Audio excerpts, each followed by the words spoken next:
Guys, I am Saurabh from icon school. आज हम पढ़ रहे हैं क्लास 6th, सब्जेक्ट है आपका साइंस। पेज नंबर 13 पर देखेंगे और डे है आपका 3। तो क्लास 6 का साइंस का क्वेश्चन आंसर का डे 3। तो क्वेश्चन नंबर 4 तक तो हमने कल की क्लास में किए थे डे 2 पे। आज हमारा है डे 3। तो क्वेश्चन नंबर 5 से स्टार्ट करेंगे।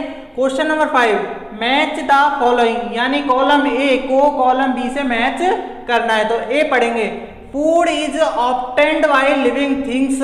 फूड भोजन जो प्राप्त किया जाता है बाय लिविंग थिंग्स यानी कि जीवित चीजों से। तो जीवित चीजें कौन कौन सी होती है? प्लांट्स होते हैं, पादप होते हैं, क्योंकि पादप भी क्या लेते हैं? CO2 और O2 लेते हैं, है ना। और एनिमल्स और जानवर जो O2 लेते हैं। तो ये दोनों ही क्या है? जीवित चीजें हैं, लिविंग थिंग्स से। तो हमें फूड किससे मिलता है? या तो प्लांट से या एनिमल से। सामने का आंसर सामने, तो ए का किससे मैच करेंगे? सब थर्ड से। B, food shortage is a serious. तो फूड यानी कि भोजन की कमी, शॉर्टेज यानी कमी, इज ए सीरियस, क्या है? सीरियस प्रॉब्लम है। किसके लिए? फेसिंग द वर्ल्ड, मतलब संसार में हर किसी को खाना टाइम पर नहीं मिल पाता है या मिलता ही नहीं है। तो ये फूड की जो भोजन की कमी है, संसाधनों की कमी है, ये एक सीरियस प्रॉब्लम है। किसके सामने? संसार भर के सामने। तो बी का ऑप्शन आएगा फोर्थ। सी का देखेंगे, animals which provide meat and egg. ऐसे जानवर जो प्रोवाइड कराते हैं, देते हैं, प्रदान करवाते हैं क्या? मांस और अंडे, उन्हें क्या कहा जाता है? पोल्ट्री। पोल्ट्री का मतलब होता है मुर्गी पालन या भेड़ पालन, है ना। तो उनसे क्या है? पोल्ट्री से क्या होता है? हमें मीट एंड एग प्राप्त होता है। तो सी का आंसर आ जाएगा 5th नंबर का 5। डी देखेंगे, D eat fruits, be of some plants. तो हम जो है फ्रूट्स खाते हैं, लेकिन कुछ चीजों, कुछ पादपों के हम फ्रूट्स खाते हैं। तो इसका आ जाएगा डी का 2nd। ई पे देखेंगे, all living things need food.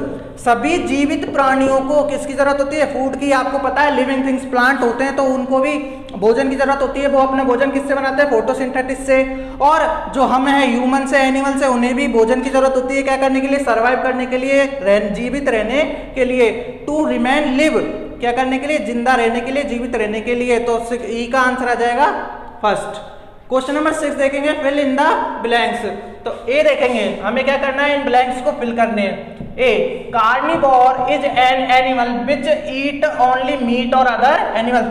Carnivore यानी कि मांसाहारी ऐसे एनिमल, ऐसे जानवर होते हैं विच जो ईट खाते हैं ओनली, सिर्फ और सिर्फ मीट या तो मांस, या अदर एनिमल्स को मारकर खाते हैं। ऐसे जानवर क्या होते हैं? कार्निवोर यानी कि मांसाहारी। इसका पी देखेंगे 6 का भी, the edible plant part in spinach. Edible यानी खाने योग्य, प्लांट पार्ट यानी पादप का खाने योग्य ऐसा हिस्सा किसके अंदर? स्पिनिच के अंदर। यानी स्पिनिच का कौन सा पार्ट खाते हैं? हम सभी को पता है स्पिनिच क्या होती है? पालक की पत्तियां। तो पालक की पत्ती का आंसर क्या जाएगा? लीव्स। सी देखेंगे, egg and meat are provided by animals. तो एग, अंडे और मीट, मांस किससे प्रोवाइड किया जाता है? एनिमल से। कौन कौन से? ज्यादातर हैन और गॉट। तो इसका आ जाएगा एनिमल्स। ये लिखना चाहो लिखो, नहीं तो कोई बात नहीं, समझने के लिए एनिमल्स, हैन और गॉट। इसका डी देखेंगे, इडली कंटेंट्स 5 इंग्रेडिएंट्स। तो इडली में कितने शामिल होते हैं? 5 इंग्रेडिएंट्स यानी कि सामग्री, चीजें। तो इंग्रेडिएंट्स यानी सामग्री या चीजें, सामग्री या चीजें। तो आपका हो जाएगा इडली कंटेंट्स 5 इंग्रेडिएंट्स। ई पे देखेंगे, इन केस ऑफ खीर, खीर बनाने के केस में, यानी खीर बनानी है। The food ingredients are milk, rice and sugar. तो खीर के लिए कितनी चीजें जरूरत होती है? दूध, चावल और चीनी। दूध, चावल, चीनी से क्या बन जाती है? हमारी खीर। एफ देखेंगे, डियर यानी कि हिरण, is a herbivorous as it eats only grass और प्लांट्स। आपको पता ही है, चाहे हिरण हो, चाहे काव, बफेलो, गॉट, कुछ भी हो, अगर वो सिर्फ ग्रास और प्लांट खाते हैं तो ऐसे एनिमल क्या कहलाते हैं? हर्बीवोरस यानी शाकाहारी कहलाते हैं। ये आपके question number 5 and question number 6 का डे 3 पर कंप्लीट होता है। आपका चैप्टर क्वेश्चन नंबर 6 तक पूरा हो जाता है। नेक्स्ट वीडियो में हम मिलते हैं चैप्टर नंबर 2 के क्वेश्चन आंसर पे। Thank you.